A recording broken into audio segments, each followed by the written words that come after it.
Welcome, ladies and gentlemen. This is the Spicy Ramen Podcast, serving you some hot anime for the streets.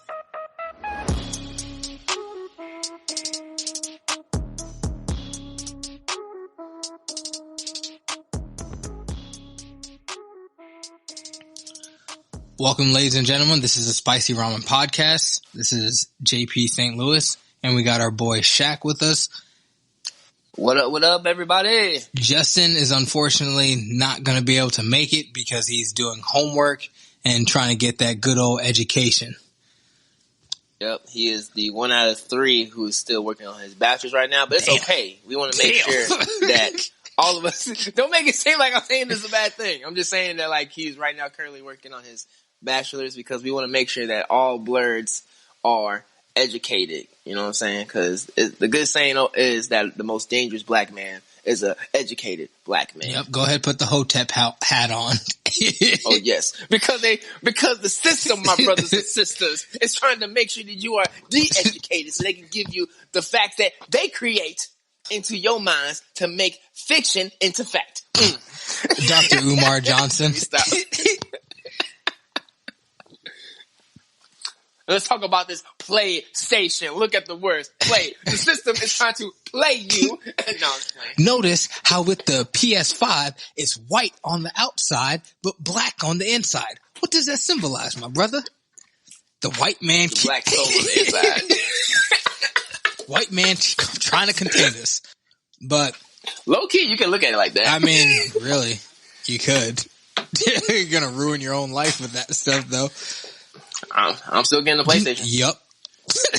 Yo, for those who are listening to this podcast, I know we'll probably be putting this out way beforehand, but just big shout out to the people at Insomniac Gaming for putting out the Spider-Man Miles Morales game. Looks awesome. Looks great. I don't know who designed him, but yo, his fade is fire. Right. His lineup was crispy. Yo, he got waves, bro. Like they didn't give him stupid, like oversized, like caricature lips like they used to do back in the day when they would try to embarrass us. It was like just a normal black dude. Well, Afro-Latino. Afro-Latino culture, man. Shout out to Miles Morales game. I know it's going to be a real popular selection amongst the Blur community. The non-racist ones. Yeah, non-racist ones. But, yeah, man. Like we normally do, man. How you been, man? How you been, bro? I've been good. Watching Soul Eater. Started watching Haikyuu for the second time. I couldn't, for some reason, I watched the first episode, then forgot everything. I was like, all right, let me watch it again. I'm on episode 3. I'm starting to get interested, heavily interested. Soul Eater is crazy. That show went from super funny to weirdly dark. Ooh, I know. Did you get to the part where that one dude got awakened and like the stuff with his skin? You know what I'm talking about? Can induce madness. Yo. Yeah. Yes. That episode by itself was crazy. Like it like in the wrong setting, that shit can give you nightmares. Honestly, it really can. Like I'm glad I didn't watch that one when I was younger. I mean, I was probably 20. I think I was 20 when Soul Eater came out. It was like 2012 or something. But either way, you can still get nightmares. But so today's episode is actually going to be on. Actually, you know what, Shaq? I'll let you take that because you got the title. Okay, I got you. No problem.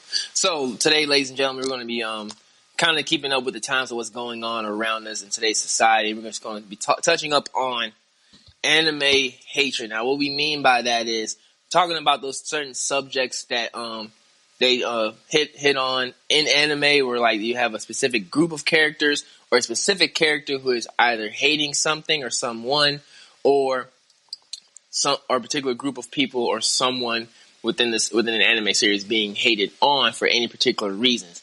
There's been a multitude of anime series that have that one character or one group of characters who are hated on in such a crazy, crazy way. And for those who, you know what I'm saying, know what shows we're talking about, y'all know when that person or group of people are despised, they take it all the way to that level and beyond and stuff like that. And just talking about also how some of these characters overcame those issues, or if any of them actually did at all. Because not all anime have a good ending. Some do, but some don't. Some people don't. Yeah.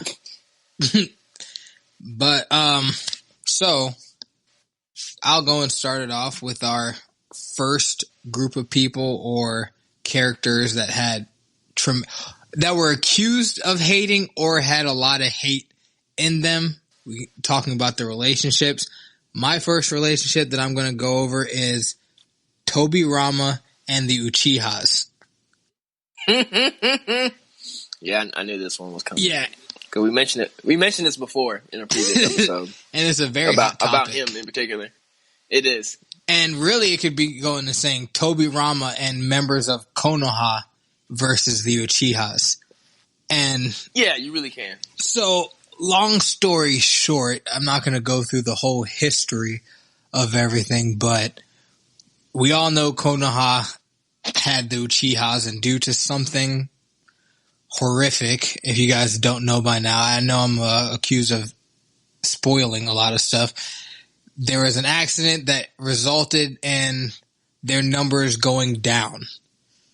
So they were frowned upon for that scenario, but way back there was the Ninetales incident, and due to the Uchiha having the Sharingan and one famous Uchiha being able to control the Ninetales and attack the village way back in the day, when the Ninetales appeared again, some people thought that it was the Uchihas who did it, and due to certain job requirements, they were not actually able to participate in the fight against the Ninetales, which furthered the suspicion of them.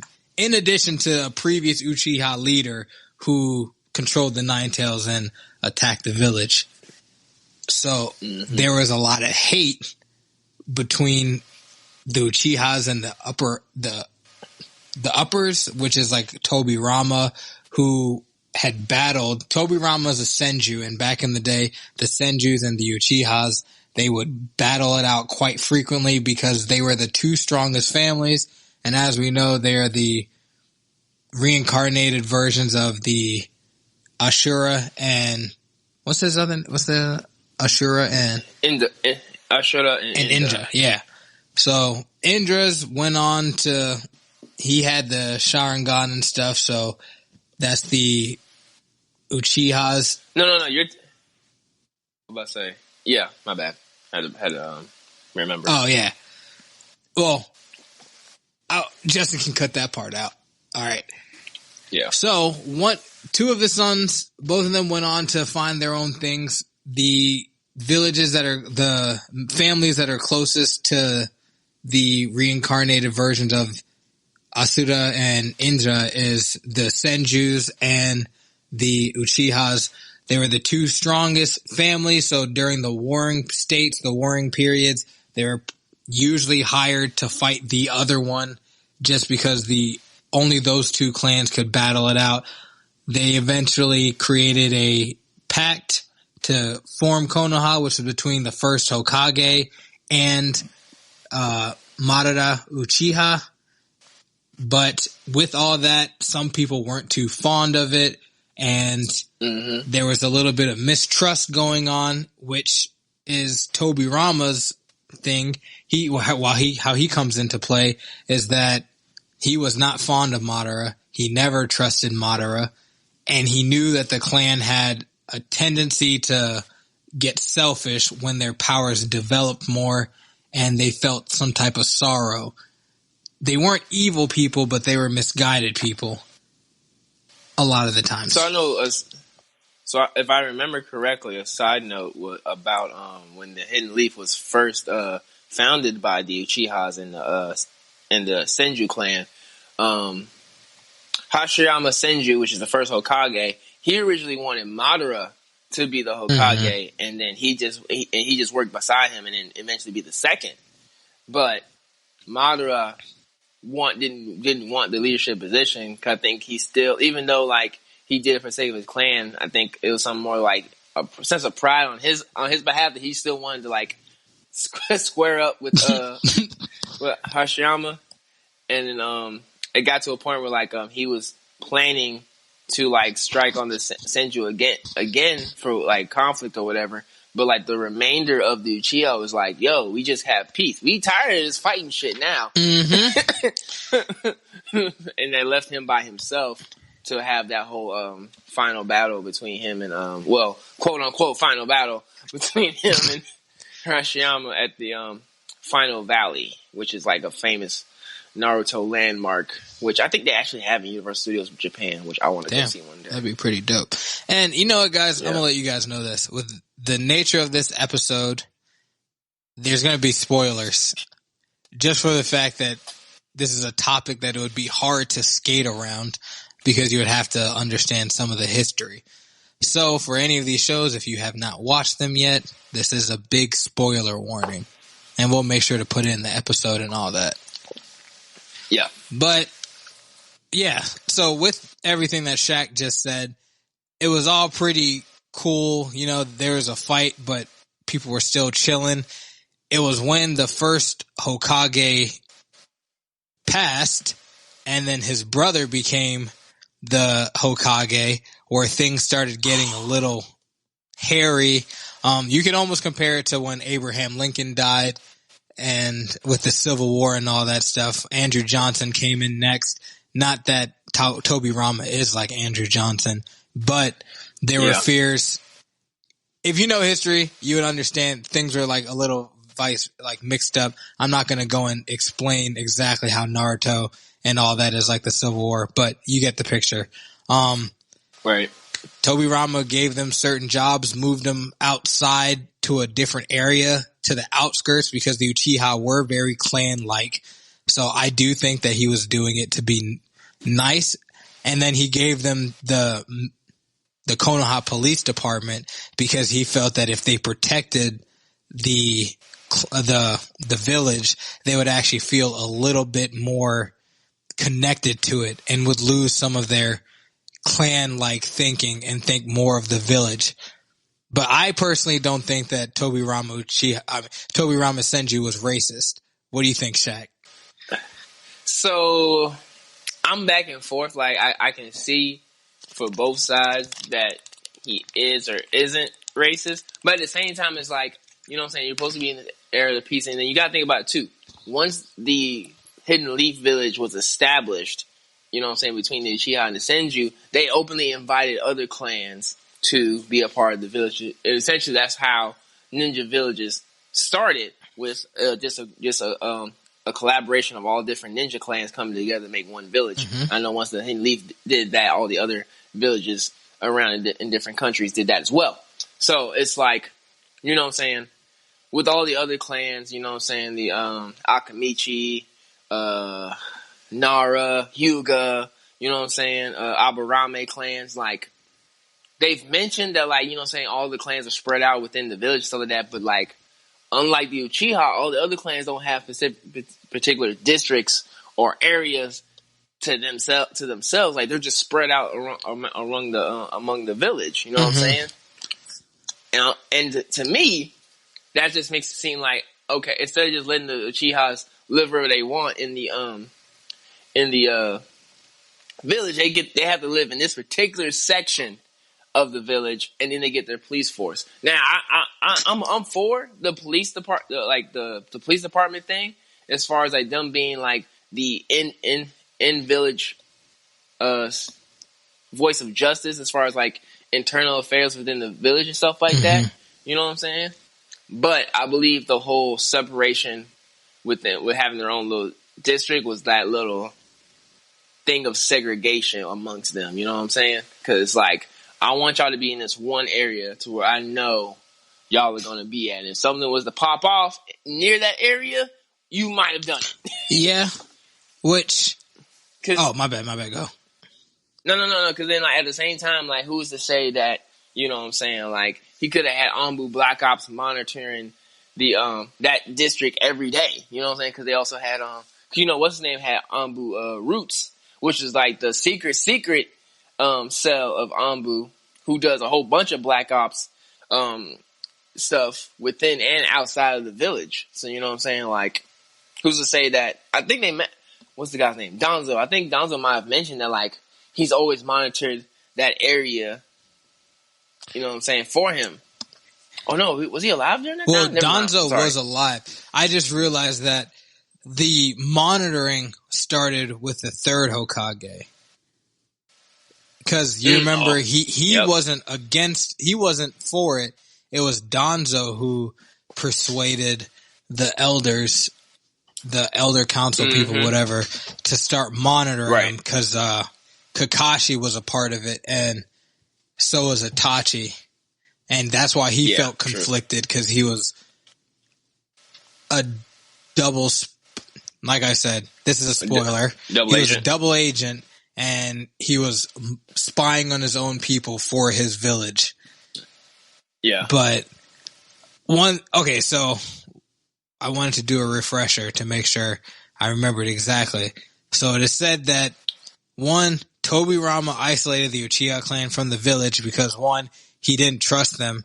After the incident with Madara, Tobirama chose to isolate the village from Konoha, and then created the Uchiha police force to keep tabs on them, watch their moves, but then also he was hoping that it would help quell their selfish ways of thinking once they got the Sharingan, because they've called it the mirror to the soul or something like that. It's like your eyes get stronger the more emotional you get, and sometimes when you get emotional, you don't make the right choices, which if you go back with the one of the fillers where they showed that the Uchiha were constantly fighting over certain powers, trying to become the leader using forbidden eye techniques. And then secondly, he was afraid that another Madara might appear because Madara had attacked the village. Madara was an Uchiha.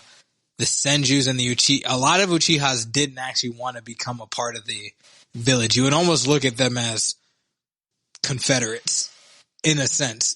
Yeah. It's like... Yeah, I can definitely see that. Yeah. It's like, we wanted to kind of do our own thing. Our leader is best friends or whatever with so-and-so, with Hashirama. This wasn't really our choice. And you have it on both sides, honestly, because there were Senju that did not like the Uchiha. And if you understand their history, a lot of them killed a lot of the other ones. It's really like Bloods and Crips. Oh, this is seriously like that kind of beef. Like, and then like the Uchihas, especially like once you get down to them planning the whole coup d'etat situation, it was just one of those like, the Uchihas will rise again. Right? God damn it. Damn Senjus took the jabs. And really, it's a very complex relationship, you would say, because it's like who was wrong.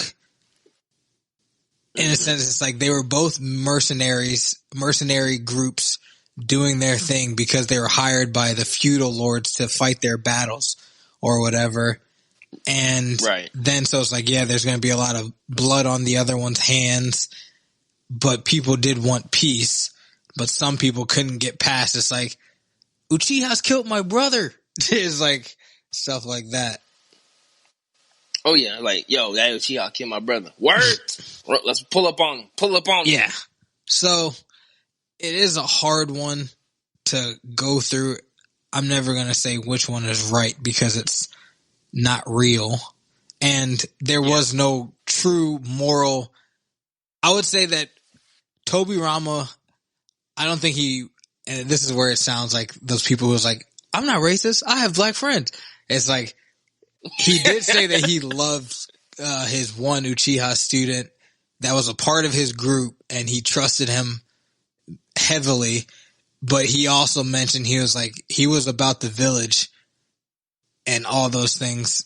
So it's like, yeah, I have no issue with them. It's just the ones that are kind of like Madara, which if you watch the whole show, you will understand that a lot of Uchihas can get like that, because there is Itachi and then there was Shisui, who are the only two who kind of weren't with the mob mentality. But the Uchiha did have every reason to be kind of annoyed because they were accused of inciting the Nine Tails attack, And then they were also accused of not helping when they were under strict order. This is the thing where government played a lot into what they did, because I think it was Danzo who told the Uchiha that they weren't going to be a part of it, or Danzo got the third Hokage to do it. Third Hokage was soft a lot of times. He kind of let Danzo do too much. But I think it was just like he was in a hard position at the same time too, because like, granted, a couple of things were like, you know what I'm saying? Because like he was just trying to build up and like, well, not build up, but mostly just like try to stabilize what the first and second Hokage had been putting together with the village. You know what I'm saying? Yeah, that's true. Cause it's like, matter of fact, it's kind of like what happens when the previous president just fucked up the whole country, and the new president's there like, I'm trying to fix something that's already broken. Yeah, that's true. So that way, I don't fault the third too much, because it's like he did what he could, but like he came into it something that's already fucking crazy. Yeah, Danzo didn't help though, at all. Yeah, he did. Oh, he definitely did not. No, at all. He made it completely worse. Yeah, and I mean, yeah, that's a good point too. There was a lot of BS involved, and then also it's like if there's thoughts that the Uchiha are gonna do a coup d'etat, and then they're the only ones that are known to be able to control the Nine Tails, or pretty much any tail beast. I guess you really wouldn't want to take the risk of letting them help protect the village against the monster that some of them actually wanted. Okay, so Itachi and Sasuke's father, he was known to have a very powerful Mangekyo, and some of the villagers wanted him to, or it was he didn't want to let the villagers know how strong his Mangekyo was, or that he even had one, right? Because he was fearful that they would want him to try to control the Nine Tails. That was one of the theories that they had. So it's like, it's semi-understandable why you wouldn't want them to fight against the Nine Tails when you know that there are some of them planning on overthrowing and attacking the village. And in addition to that, Fugaku, I think it's Fugaku. It was, he became famous during one of the third Shinobi War. Yeah, it was the third, I think. Yeah, he became famous during the third Shinobi War, and there was even talks of like him and Minato were actually kind of famous in that war. Obviously, Minato got talked about more, and some people even thought that he was strong enough to become a Hokage. Yeah, but so it's one of those weird things. It's like, would you really want the one person who'd be able to control it and who's dealing with a possible uprising to have access to that beast? Yeah, but still at the same time, it's like, you know what I'm saying, you're still inciting, you know what I'm saying, or like at least like fueling that rage, because it's like you're giving them this authority as like the police force, but then like when a crisis happens, you're not letting them take action. You know what I'm saying? That's like saying like us in the U.S. Okay, we can like be police officers or whatever, but like when war hits, we can't join the military to defend the country. Yeah, you know what I'm saying? And then I guess like that also like brings the whole thing of this like, then why am I here? Yeah. You know what I'm saying? Now, why do we even live in this village in the first place? You know that is a great point. And you know, for anybody who's listening, I'm just talking anime stuff. Real life, I'm extremely pro-black. It's like, please do not get that twisted. If you question that at any point of listening to this podcast, you have not been listening. It's like, because I know in the Civil War, they did not. Some people were very frightful of giving black people access to guns because they would try to turn around and kill whoever it was. But as we know, black people just were trying to fight for their freedom. They felt like it was a war for them. Yeah. And then even in World War One, Two, all those wars, there was racism issues. I'm just talking about anime, so don't get it messed up. Yeah, we're just talking about anime. We're just using a couple of real world shit. I can't talk today. Examples just to like kind of clarify some things. Yeah. So I think, long story short, they should have just talked to the Uchiha. The biggest thing, we went around for a long time, but no one ever actually really talked to them. They just pushed them to the outside and forgot that communication is actually important, and hearing the demands of people. I guarantee that something could have been worked out had they just talked to them way earlier, versus I think he had the right idea in terms of like, hey, you're a part of the village. We gave you your own spot. So it's like you can be with your people and all that stuff. And you're working in the village so you can help protect. But there was no communication. And that's where they fucked up royally. There's no communication. There was no what would make you guys feel better. It was just here. And then we leave you alone. And as we know from today's day and age, it doesn't work like that. Right. I believe that like a different, not saying like the Hokage system it was a bad idea, but I believe that like possibly like they could have done something to where like it was the Hokage, but and then like it's I don't know, kind of just like a staff of representatives of every clan, so that way, collectively in the village, every demands as far as like on that clan representation level is met. True. You know what I'm saying? So that way it's not like the Uchihas are singled out for certain stuff. Like the police force isn't just an Uchiha thing. It's everybody. You know what I'm saying? So it's just that like it was founded by the Uchiha, so they have a more pride about it. So, but like any other clan can be a part of it. You know what I'm saying? Would have been if great. it was more established through that, then I think that probably would have been better. And then like them, instead of them being cut off in his own particular district, let them live in different areas and stuff like that, so they can interact with other people. You know what I'm saying? Because it sounds like redlining. You get your own area. Yeah. Like to me, that's exactly what they did. It's like the separate but equal stuff. Mm-hmm. But the only reason why I just don't go too far, because everybody had the rights. It's like what happened with minorities essentially in this country, but without all the like genocide and all those things. Right.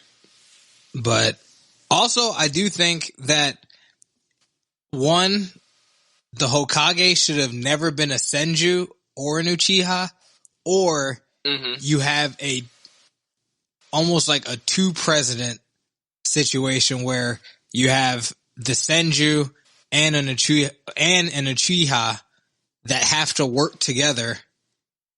And it's like, you know how they have like the clan leaders picked from like Shikamaru is the future clan leader of the Nara clan. They should have had, actually this is a better example. You know how Killer Bee and the fourth Raikage started working together from a young age?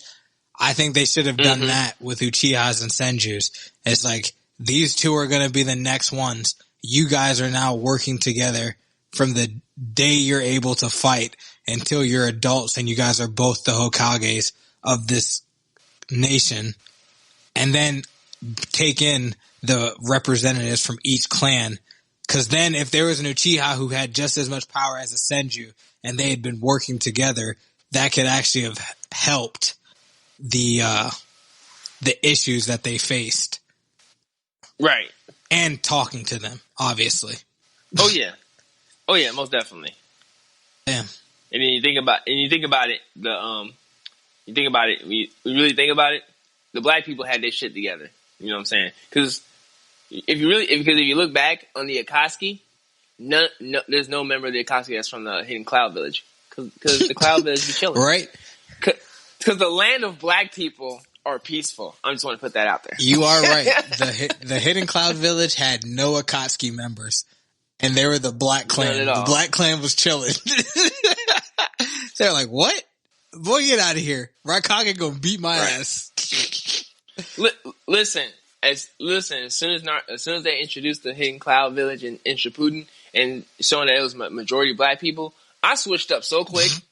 Dude, I was like, oh, fuck this other shit, bro. That's how I felt.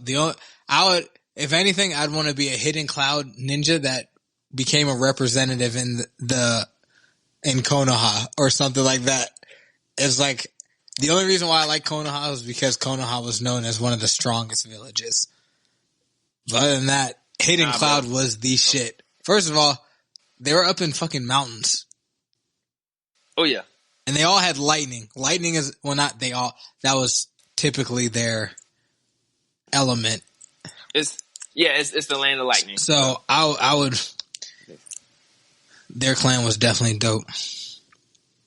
And then, you know what? The last thing before Shaq gets his, the moment a black woman was introduced in that anime, she beat the fuck out the main character. That's what would have happened if someone would have tried to join the Akatsuki. You gonna go where?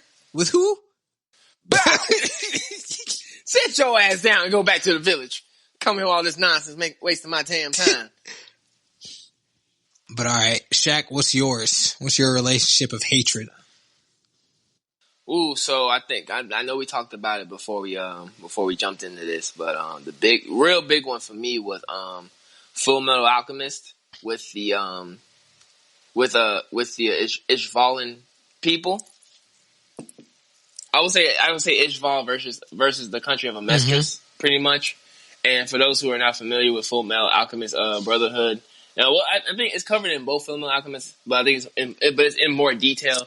Full Metal Alchemist Brotherhood, because like we've mentioned before, Brotherhood goes in more in lines with the manga than the first run does, and pretty much is going with the Ishvalan people and stuff like that. And like the Ishvalan people like viewed alchemy to be an act of sin versus the land of Amestris. There it is. It's hard to say. Versus the land of Amestris is alchemy is their primary science. Now, for those who I'm not familiar with this concept as far as Fullmetal Alchemist goes, the world of Fullmetal Alchemist is pretty much the world if the field of science was covered by alchemy, then versus the traditional science that we all know today and stuff like that. Like alchemy is actually an existing thing in our in world history, but it's not. It just didn't develop into the primary science to the science that we know now.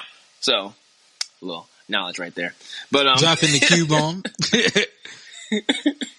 But pretty much, man. Like, well, I guess like with the big thing they had with the war that they had versus the Ishvalan people, and this like that massive massacre that they were having, which was like that big overall plan that the government of Ishval were having in order to take out all these people, and then how the war originally started being a which, like I said before, we're going into spoiler territory for a couple of anime series. So if you don't want to get spoiled by Full Metal Alchemist Brotherhood, skip this right now. Or if you want to recap, this would actually be a good episode for my girlfriend because she doesn't remember a lot of Full Metal Alchemist Brotherhood. So we're going to almost explain a good amount of the series, or at least what kind of started a big thing in the series, I guess. Right. And inspired a character.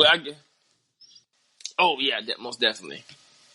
But yeah, the Ishvalan people, which I like the designs for them because I think they got a little bit of inspiration from Naruto, low key.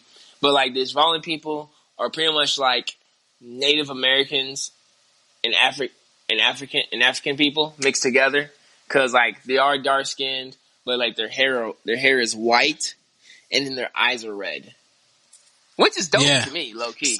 Like it's a dope character design of a people. Yeah, I think they were actually like one of the coolest ethnic people in anime. Oh yeah, I definitely second that.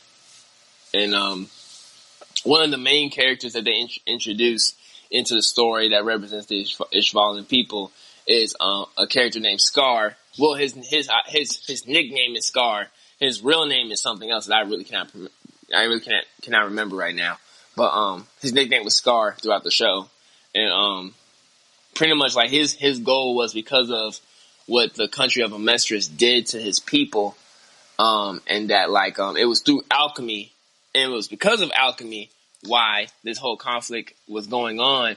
That you know what I'm saying, one because of it, and their I would say like religious belief that an act of alchemy is an act against God, because like they view that people who try to do alchemy are people who are trying to copy the acts of God or whatever. So he always viewed alchemy to be a sin. So like his big thing within the story was to kill off the state alchemists, which were higher up officers within the military who, as the title says, perform alchemy. And each character, and for those who aren't familiar with the show, each officer that was a state alchemist had different nicknames because of like what type of alchemy they did and stuff like that. Not all of them were bad, you know what I'm saying? Like I said, not all of them were bad, but then there were some who were fucking just complete evil, and then there were some who were just like in the wrong situation and just like was just doing what they're told, or just kind of like trying to like figure out what it is that they're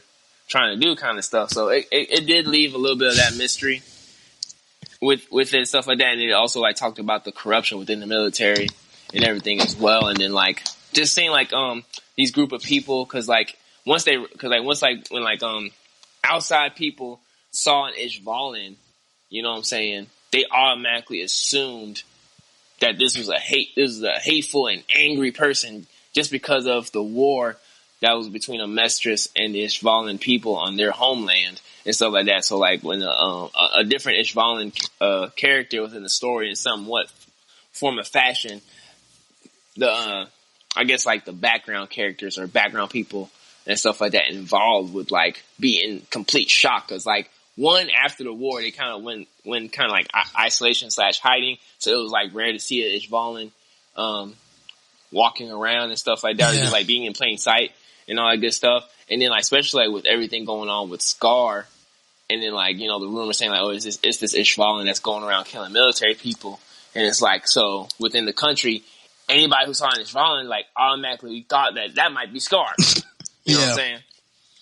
And then and then another thing which they kind of put into the whole concept of race, within the military, was when I forget his last name, but his first name is Major Miles something. I can't remember his last name, but he's the guy who actually is in the military as an officer, but he's an Ishvalan.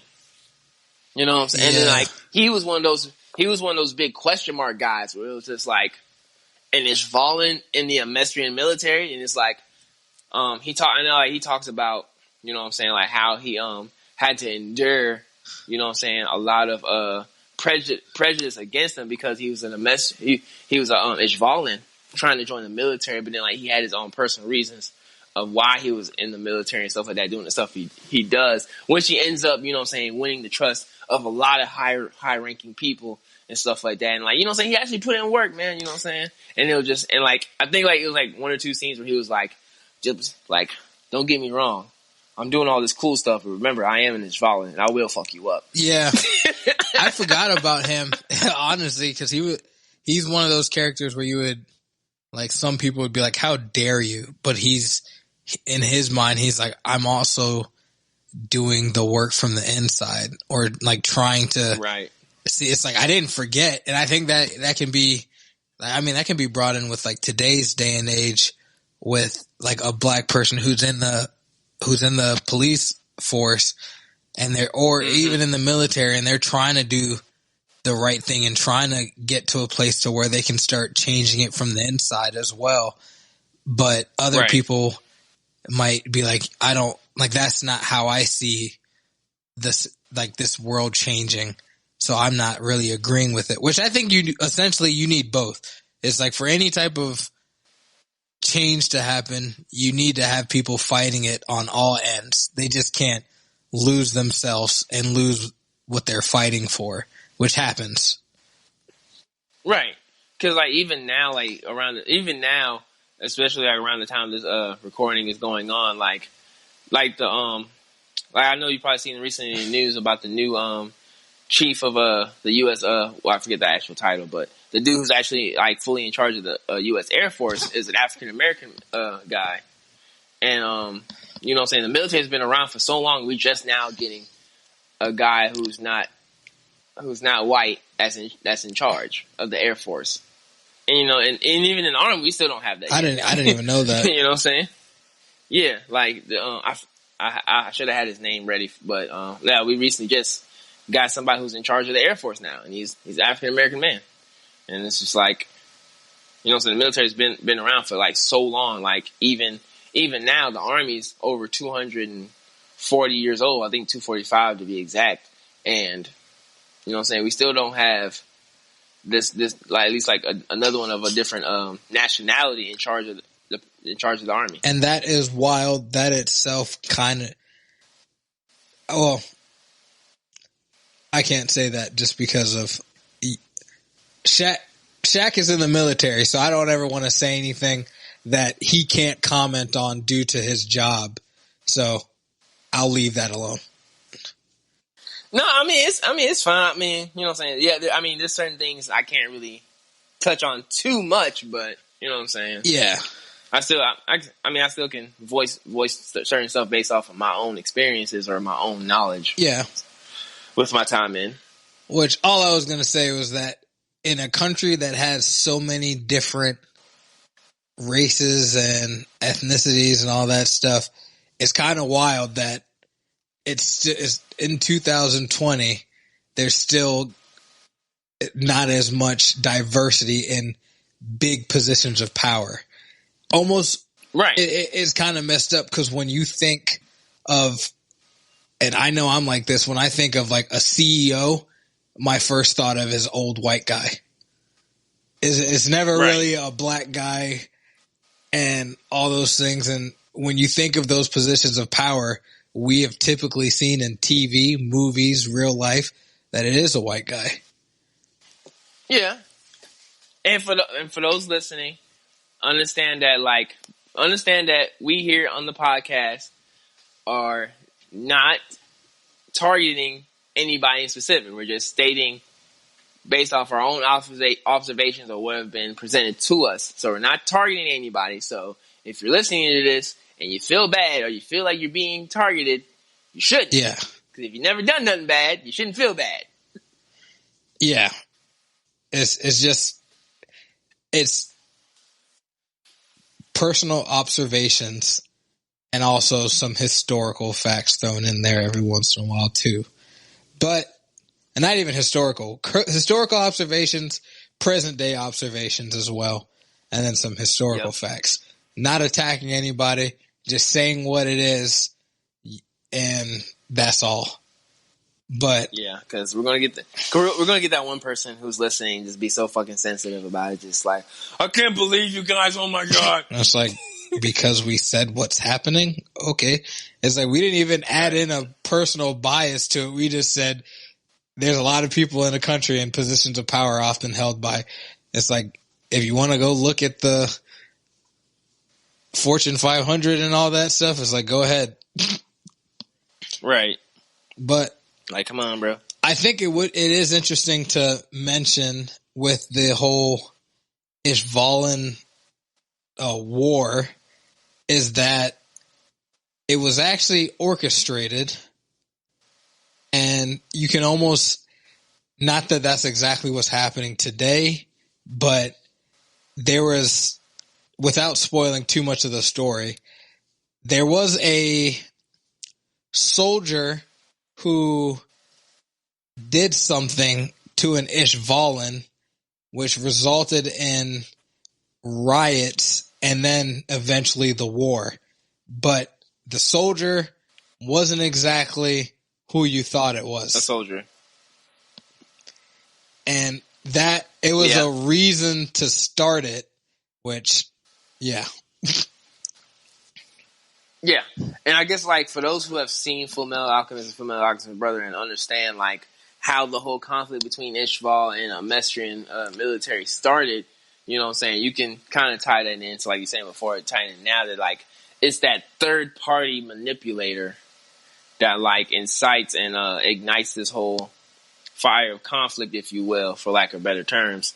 And like, for those who have seen the story, you know what I'm saying, you seeing how like that whole setup plays out, and like, well, first you see like the whole conflict in itself, and like how damaging it's been for like the Ishvalan people and stuff like that caused them to like be segregated and darn near having to have to leave their own home country or like just be abandoned and stuff like that, and being hated by so many other people within the story or whatever.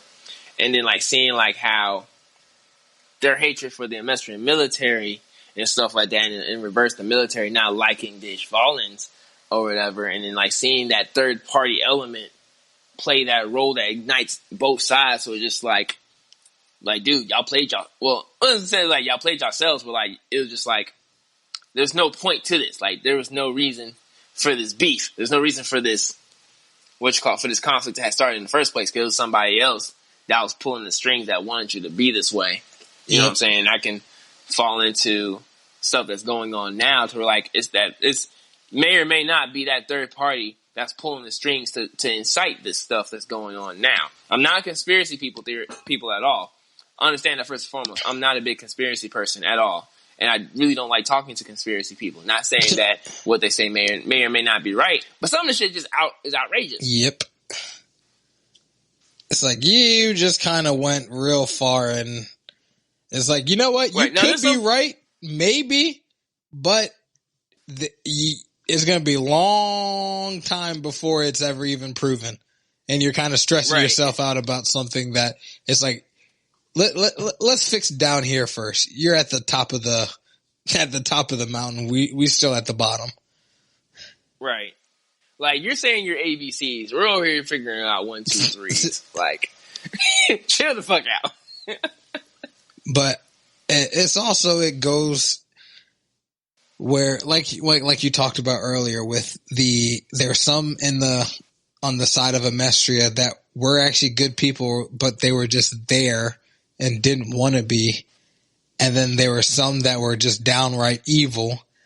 And there were some that felt like something was fishy, but they also weren't in a place to question all too much and try to do their job with the minimal amount of savagery, which were some of the state alchemists, because it was King Bradley who sent them as an order. Don Fiora, King Bradley.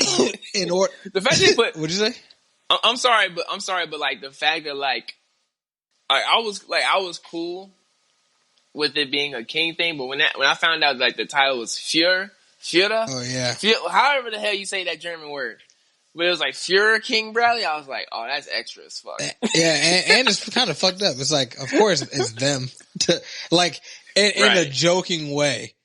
If you know it, it's like this is a Japanese show, and then it's like the Germans have a corrupt leader. Like, oh, I never seen that before. This is such a shocker. It's like, wow. Like, off a jump. It's like they pretty much told you off jump, like, oh, this is Mein Führer King Bradley. Oh, there's something fucked up with him. Right? Off rip. Like, you can't trust this guy. Granted, he's a savage. I ain't gonna lie to you. I honestly, I think he's one of the coldest swordsmen in anime. Ooh, easily one of the most savage. Like, dude, if you can fucking fight a tank that's what I was about with to just say. 2 swords, you's a goddamn savage. He had a man in a tank backing up in full speed. Full speed. And dude, no, he cut a round from the tank in half and kept going like it's nothing. Yeah. Bro. Bradley was a dog. Bradley was. I think another episode we probably need to bring up is like kings and monarchs in anime. We just talk about different people who held the title of king and queen. I think that would be a good one to bring up. If y'all think we should bring that, that should be another topic. Let us know on our Instagram, Facebook, YouTube, and all that good stuff, guys. Because a lot of these topics that we put together for the show are what you the listeners bring to us for the podcast. So like these episodes are made by us and you guys. Okay. Ooh, excuse me. Let me try to put that out I there. just had to yawn, and I was about to blow right into the mic, and I was like, had to deflate in a very quiet manner. But yeah, I definitely think I think Full Metal did a great job of showing how something is not the news. I guess, how would I say this without sounding like the big conspiracy people, is that things can be orchestrated in such a manner to where majority of the general public will look at those who are being demonized and called the animals actually didn't really do much of anything, and their reaction is semi and almost fully justified in a sense. Right. Not saying that two wrongs make a right. That is not what I'm saying. But if someone is continuously abusing you every day and you turn around and beat the living shit out of them, are you wrong? Yeah. But are you actually wrong? Nah, not really. But I am not saying that you should destroy local businesses and loot those that are in the community before someone thinks that that's what I'm saying. I'm just saying learn a little bit before you start demonizing people. Yeah. Because knowledge is half the battle. Honestly. And the other half is extreme violence. Spoken from Scar himself. But yeah, what's your next one?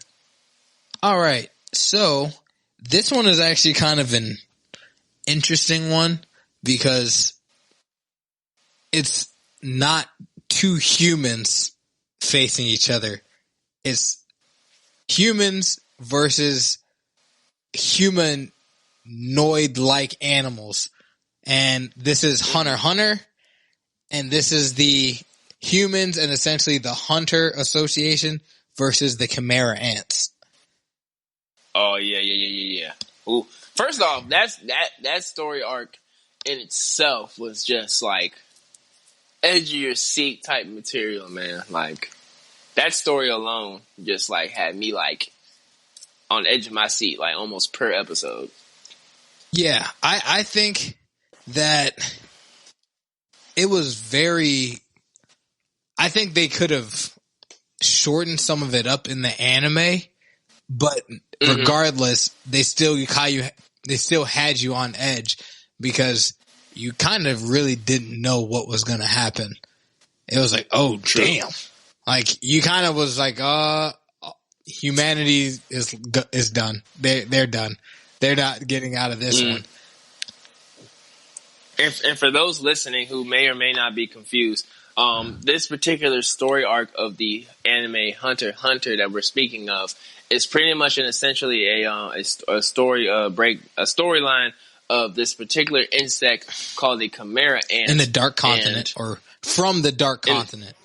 Yeah, from the Dark Continent. And what a Chimera ant is pretty much not necessarily a ant, but a creature who is birthed from an insect who devours organisms, and the offspring is created based off what the queen essentially eats.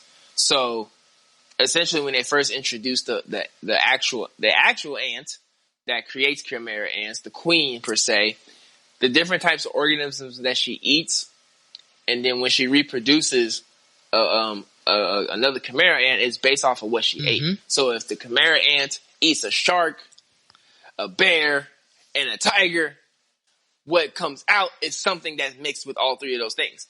And essentially, she was just eating other animals and stuff like that, or other insects. So like a good portion of her first group of children were just insects, and then it got to a point where she started eating humans and started realizing that eating humans is different, and eating humans with power is even more different. So it turned into this whole thing about just eating humans and eating humans who are capable of using Nen, which is the power scaling, which is used within Hunter x Hunter. which created all these high, superpowered chimera ants that essentially don't look like ants, but have different structures of different multitude of animals on top of humanoid characteristics and traits and stuff like that. And which it becomes like a whole crazy thing because like some of the chimera ants stick to more of their animal side instincts, and some of them tap into their human tap into human emotions and jump into the memories of the person they used to be. Mm-hmm. And then this is another interesting part that they would remember. Some of them became the level of strength. Their memory was based on their level of strength and how cognizant they were. And they actually could remember some of when they were humans too, which led some of them to want to abuse humans as well because they remember what humans had done to them or past memories and things of that nature. And the crazy part about the chimera ants is that I think not the ones that had human already, but chimera ants on the level of like their threat level was actually fairly low in their first forms. I think it was like a threat level D. I know Miriam, which is a character we don't even have to get into, essentially. Miriam, he was threat level B. And things in the chimera ant in its original state is like level D, and they're from the dark continent. So that just lets you know that if something that was like that low of a level almost wiped out humankind, the dark continent is crazy, which is where this anime has been talking about the manga has been talking about for years now. But as we know, the author, I forgot his name, of Yu Yu Hakusho and Hunter x Hunter has health issues, so we haven't gotten anything new for a while. Yeah. But some people do ask why the chimera ants are so strong, and I think it's actually kind of simple. In most, comparatively, a lot of animals are stronger than us. Damn near every animal is stronger. Even ants themselves are stronger than us comparatively. So, and then they have exoskeletons and all those things. But you mix that in with, obviously, fiction in the anime, and then mix that in with them eating. So a bug eats a tiger, and then they create a tiger chimera ant or whatever else the thing is eaten. So you would almost say it's what is it? What was the guy's name? The main villain from My Hero, One for All? Was it All for One? Yeah. So All for One, just think of that. Just a mix of different animals. It's like a tiger can destroy any human it comes across. It would take like what, 1,000, not 1,000, but a whole bunch of humans stabbing a tiger to finally kill it, or with a gun. So that's why it's like some people would be like, well, why are they so strong? It's like, no, we are the weakest essentially out of most animals. Yeah. It's like beavers can cut, what was it? Yeah. Beavers can cut fucking trees with their teeth. We bite into a pork chop too hard and we chip a tooth. Right. Like the wrong side of an apple can fuck your whole mouth. Right, exactly. And it's like you've seen a moose run through snow. It's like we can't do that. No effort. We ride horses. It's just all those things. So it was actually a very interesting saga because when you think about it, they already have an advantage, and then obviously you have plot armor, so you want the new threat to be stronger than most of the characters. But then you just take that, and it's like all these animals are now getting powers on top of it. It was a very, very hard fought battle.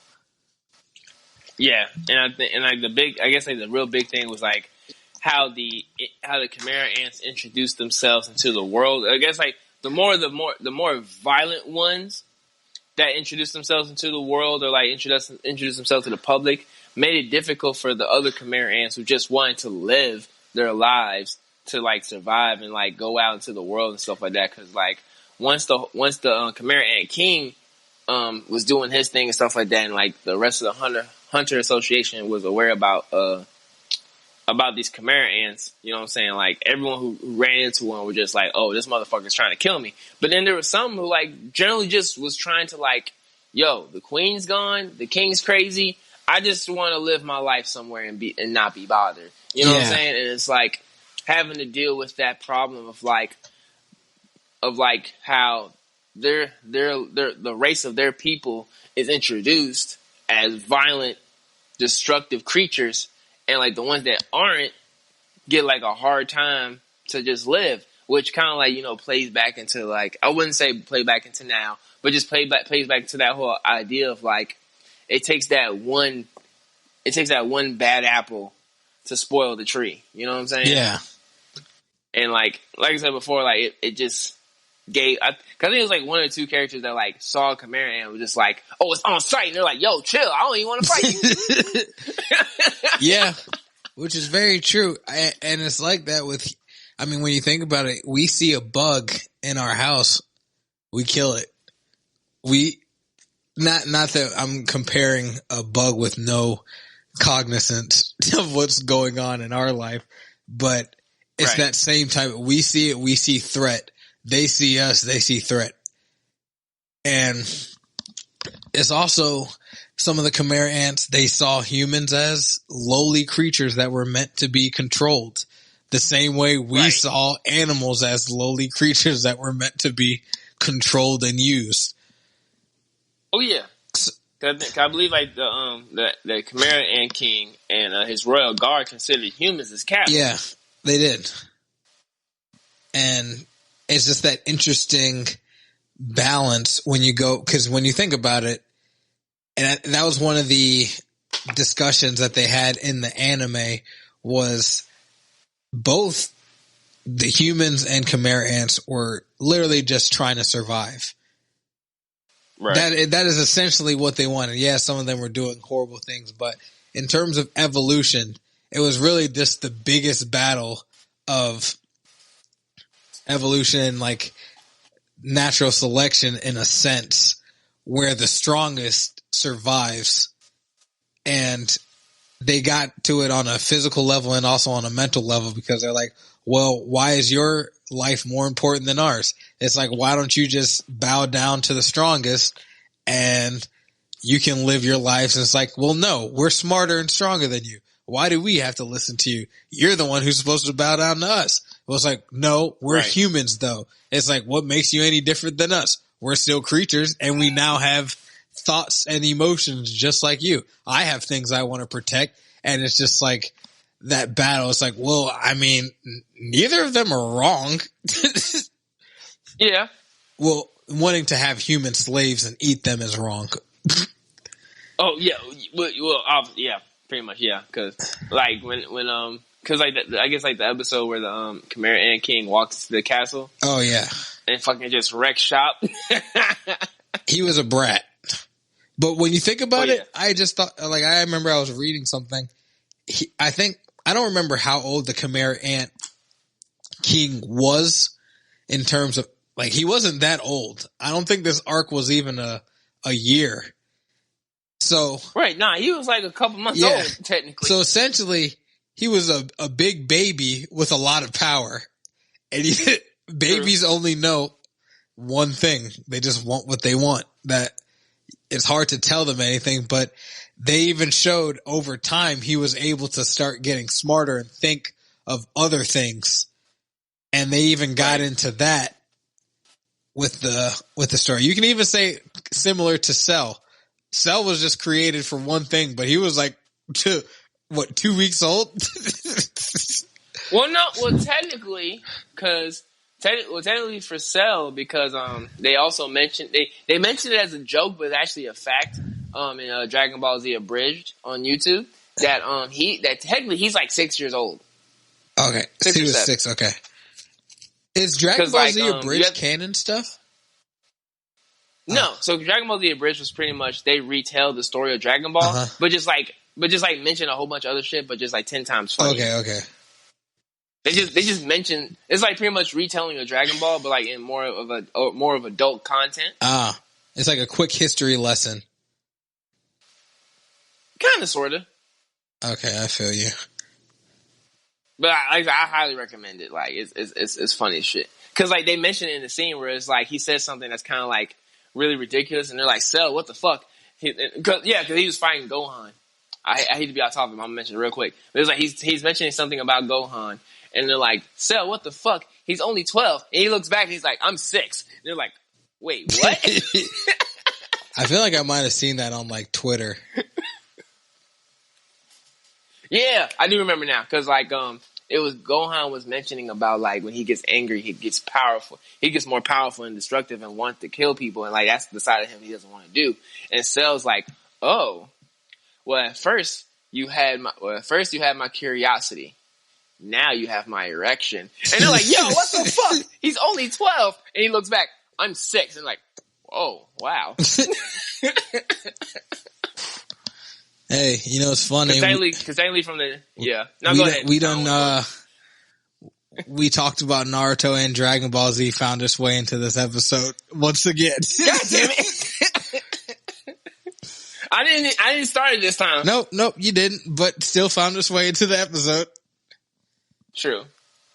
Well, I know my other pick, I think is a really good one. It's pretty much, which is pretty much not just a particular race of people, but pretty much like the culture of Japan versus the Britannian military from Code Geass. And for those who've been listening into the podcast, y'all know that Code Geass is like one of my all-time favorite animes. That's not shonen. And pretty much just a quick synopsis of this is pretty much saying that like Great Britannia, probably aka Great Britain for those who watched it, takes over different countries, and every time they take over a country, they strip it of its name and identify it as a number. And particularly in the storyline, they talk about how they took over Japan, and Japan becomes Area 11. And pretty much like when you see the interaction between those who are from Britannia that move into the country versus the Japanese people who live there, oh, it gets so fucking crazy and ridiculous. Like, being called, like, Japanese people not being called Japanese anymore, they're called 11s. Like, you're no longer considered your nationality. Like, you're no longer considered Japanese because Japan has been taken over. You know what I'm saying? You're considered a number now. You know what I'm saying? And like, when you first see the story and you're seeing the interaction of Britannian people, especially those who are of higher culture and royal status and stuff like that, treating a Japanese people and calling them 11s, and like they have like the worst jobs. Like it's so crazy and like freaking and ridiculous, because like you see that hatred of Britannians towards them and stuff like that. And it's pretty much it's I'm gonna say it's close to slavery, but it's just like the way they treat the Japanese is like you can feel that. Yeah. You know what I'm saying? And like how they're being called, and like the way they show the interaction of Japanese people when they're called 11s by Britannians and stuff like that. Like you feel that weight of defeat that the Japanese people express in the show and stuff like that, which, you know what I'm saying, incites the whole storyline with the character of Lelouch and how he, and I wouldn't say he manipulates that, but pretty much like because for those who haven't seen it, Lelouch is the main character, who is a prince of the Britannian family, which is the king and stuff like that. But he hates his dad, and pretty much what he did was, I hate the king. These Japanese people hate the king. I think I can work with this. And like just using that as their inspiration to start this rebellion against the Britannian Empire and stuff like that, where it's like they're gaining back their independence, they're gaining back their country and stuff like that, and trying to like have the other countries do the same. Because like I said before, like I said before, every time the Britannian Empire conquers a country, it's identified as a number. So there's other countries that are doing the same thing that are considered as a number instead of their nationality or their country, so like that. Like just to think, like if even though we know this would never happen, just saying like if Europe took over the U.S. and we're not considered Americans anymore, we're considered tens. You know what I'm saying? Because then like the USA is turned to Area 10. You know what I'm saying? And like I said before, like they hit on that. They hit on that really subtle within the story, but when it is hit, like you see how it affects not just the characters involved within the story, but within the story itself, within like the environment of that world, which helps out with the world building itself. You know what I'm saying? Because like one of the characters within the story is one of those, I want to say conflict children. And when I say conflict children, not somebody who causes trouble, but like because of like who her parents are, she's conflicted in a sense because one of the female characters in the story, her father is a Britannian higher up person, but then her mother is Japanese, so she's half. So then like within the in the books or whatever you want to call it, she's considered half Britannian, half 11 because her mom's Japanese, or 11 in a Britannian sense, stuff like that. So it's like she has to, in order for her to live a successful life or do the stuff that she does, she has to not mention that she's half Japanese and stuff like that, and kind of just like say like, oh, I'm Britannian like my father, I'm Britannian like my father. Not saying she's one of those people who just like denounces the other side of her, but like in order for her to kind of like live amongst the Britannians, she doesn't mention that she's half Japanese, but she's actually like kind of like a spy kind of thing. So it's all good, guys. Don't worry. It's not she's not a sellout for no means of the reason. She's definitely not a sellout.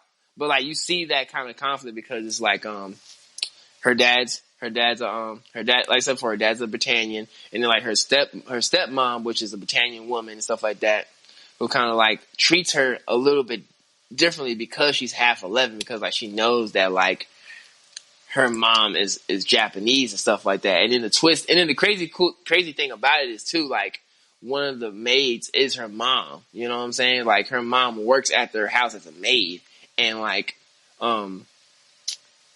the character's stepmom treats her like shit, and like the daughter is mad about it because it's like, why are you fucking here? But then like, I'm not going to go into more of the story, but you find out why and all that deep stuff and everything. Like I said, they bring up that subject of, you know what I'm saying, that I won't say racist, but like, you know what I'm saying, that whole concept of Japanese people being torn down and being called 11s instead of being Japanese type stuff. And like it played that whole concept in itself plays heavy within the story as far as like a lot of characters' emotions and how they react, and how Japanese people react towards Britannians and how Britannians react towards Japanese people. There's a lot that goes into that show. That it's so much. I mean, a lot of people love that show, or it's listed as a great anime. Yeah.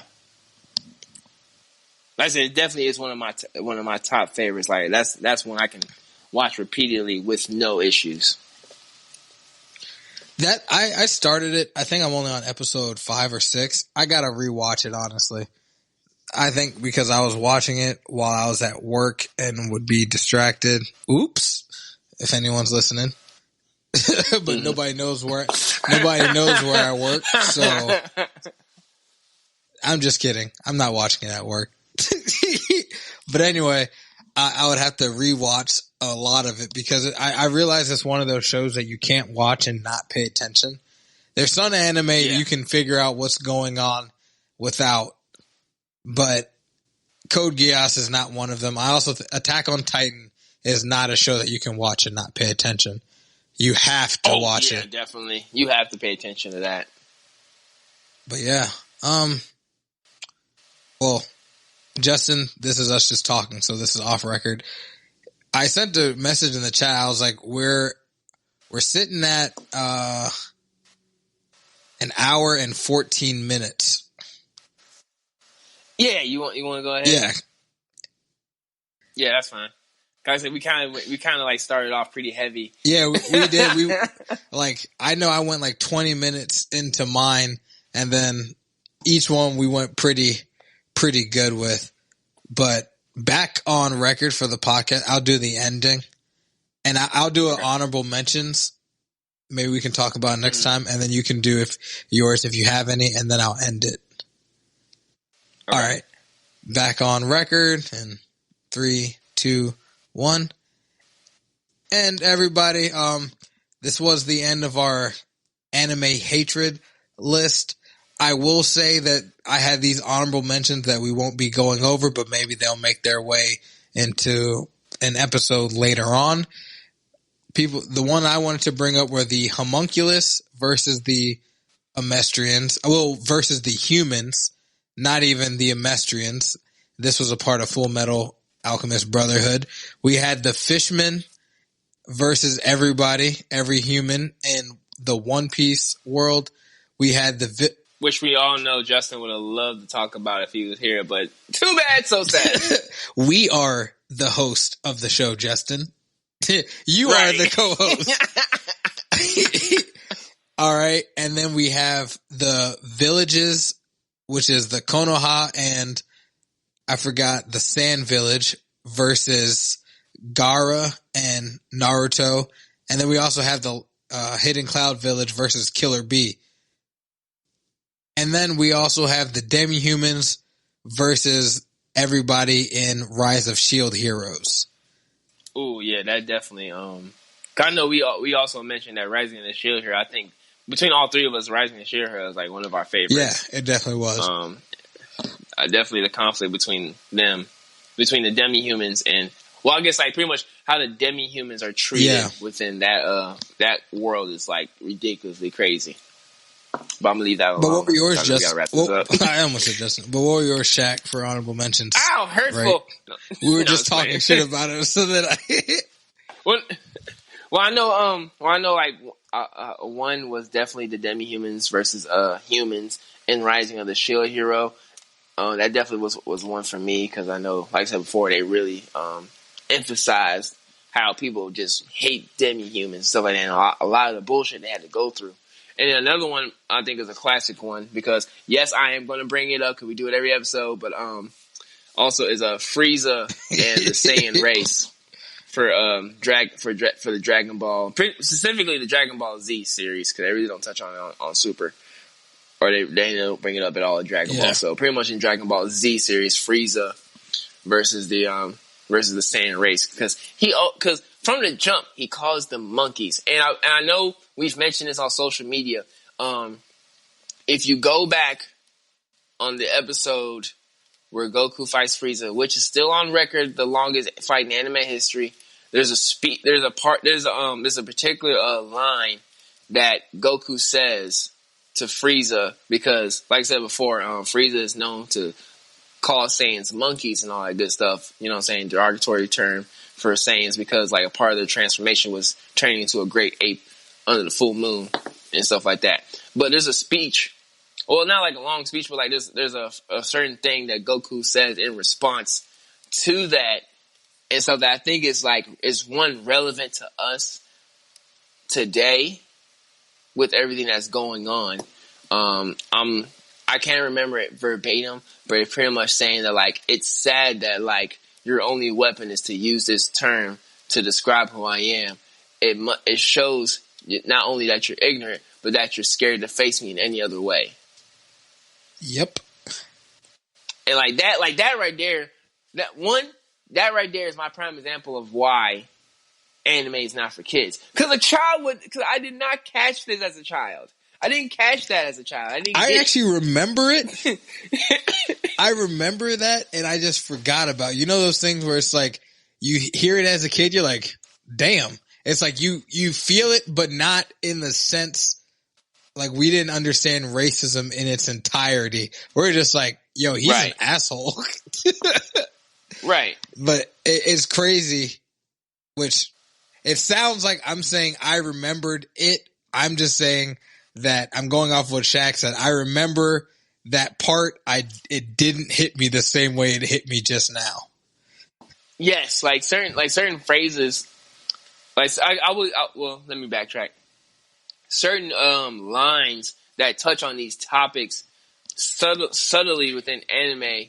You know what I'm saying? Watching it as a kid, you're like, oh, he's talking big cash shit because he's about to beat that ass. But then like you're watching it now as an adult or something like that, or at least more of a mature person watching it, and you're hearing the actual message being played out as for what they're saying and stuff like that. So like certain lines within certain anime hit a lot differently at a mature age versus when you're young. So like, which also gives proof to the argument that not all anime is for kids, because certain messages that anime portray, especially like what we're talking about today about like hatred towards something or somebody or a group of people for whatever reason, that message doesn't hit a child as much as it would a more mature person when they watch it and stuff like that. Like I said before, when I was younger, the whole issue about a mistress and the Ishvalans, I just knew that was beef. I didn't realize it was much of a more deeper thing as far as like messaging wise until I rewatched it again when I was older. That's fucking funny. Sorry, I just read something and it was like racist too, and someone clapped back at it. But I mean, that is very true, because it's crazy that even though we experience, I can't say we, but I'm sure a lot of black people have experienced racism even at the early ages. And when watching anime that can kind of show certain prejudices, it's like we weren't able to make the connections. We kind of only knew racism in the terms of how we experienced it and maybe what we learned about, and anything different. Right. We weren't able to make the full connections, even though a lot of these animes showed little bits and pieces of, or the anime was almost based on that incident. So it's actually kind of funny that you can go through something as a kid, watch something talking about a similar thing, and you understand none of it. You're just like, oh no, it's just anime. Our parents were probably watching sometimes and we're like, yo, this is fucked up. Right. Like, is this really for children? Like, it's like, damn, they spitting facts right here. When they hear Goku's speech, yo, they're like, hey, yo, who this? Yeah. Yo, that nigga's spitting. Oh man. But once again, ladies and gentlemen who have been listening in to the Spicy Ramen podcast, we want to mention once again that we are not targeting any particular group of people and any particular persons within this episode. We're just talking about the concept of how different anime series talk about that hatred topic, as far as someone being hated on or someone hating on someone else or a group of people and stuff like that. And that eventually, at some point in time, these different anime series come to a more peaceful conclusion. And you know what I'm saying? That's what we're kind of like insinuating to ourselves as well, that like with all this stuff going on, there's some possible way to where a peaceful solution can occur if everyone can just work together and get their shit together. Right. It's that easy. But everybody, oh, were you ending it? No, go ahead. No, okay, you got it. All right. But everybody, let me do this again. Thank you, everybody, for listening to this episode on the Spicy Ramen podcast. Like we said, today it was just me and Shaq. Justin is out there doing working on getting his bachelor's. So we are proud of him, but he's still the co-host today that wasn't around. And I'm going to keep on making that joke until I get tired of it, because that's what he likes to do as well. He started, right? So. But everybody, I'd like to thank you guys for listening. As always, when this episode drops, if you have any different characters or any animes that had a good amount of hatred or racism or anything that could be compared or brought up in this episode, leave it in the comments. We would love to discuss it with you. And also, we do have a Instagram chat. So if you are interested in being a part of a chat with me, Justin, Shaq, and other listeners and anime fans. Please check it out and just message us and we'll get back to you and we can add you to the chat. We'll probably have to ask you a few questions because we can't just add everybody, but just a few questions. All right. Thank you, everybody. Shaq, got anything? Yeah, guys, please continue to follow us on social media. We are seeing the love that you are showing for us on social media. I know our recent posts as of today's date of today's recording, I know one of our recent posts have reached over 1,000 likes on Instagram, which is crazy, and we appreciate you guys for that. And we are trying to. I wish I had the horn for that. But we greatly appreciate you guys spreading out the love for our episodes, stuff like that. Big shout out to all the fellow Blurred community social media sites that have been helping us out, giving us shout outs, and we've been shouting out them. If you've been following us on Facebook and Instagram, I know this is the day before, as of today's recording, this is before what we're getting ready to do with Blurred Over. But as you're listening to this, when we put this out, we want to thank everybody who had, or maybe, excuse me, let me play that back. We want to thank everybody who jumped in on the interview we do with Blurred Over and stuff like that. I know the next recording we do after this, we'll talk more about the interview we did with them and stuff like that. But we want to pretty much thank Blurred Over for helping us out and everything. I know they've been doing shout outs for all of our stuff. We've been shouting out their stuff. Also, big shout out to Ozzy Oz the Virus, one of our favorite artists out here on the podcast, has been doing such awesome and great work and stuff like that. And we got some nice stuff cooking with him in the background for when the time comes, you know what I'm saying? So be on the horizon and get ready for that, because it's going to be dropping some heat soon. Yeah. And continue to keep your eyes and your minds open with everything that's going on. Continue to love yourself and each other. All right. Thank you, everybody. Have a good night, good week, and stay safe. See ya. Yep. And as always, keep it spicy. You have just been served another episode of the Spicy Ramen Podcast. Thanks for listening in. Make sure to follow us on social media platforms of Instagram, Facebook, and Twitter. And listen to more episodes on Podbean and Spotify. If you want more, follow us on YouTube. We can like, comment, and subscribe. Hit the notification bell too, so you can stay tuned to all of our latest episodes. Until again, keep it spicy.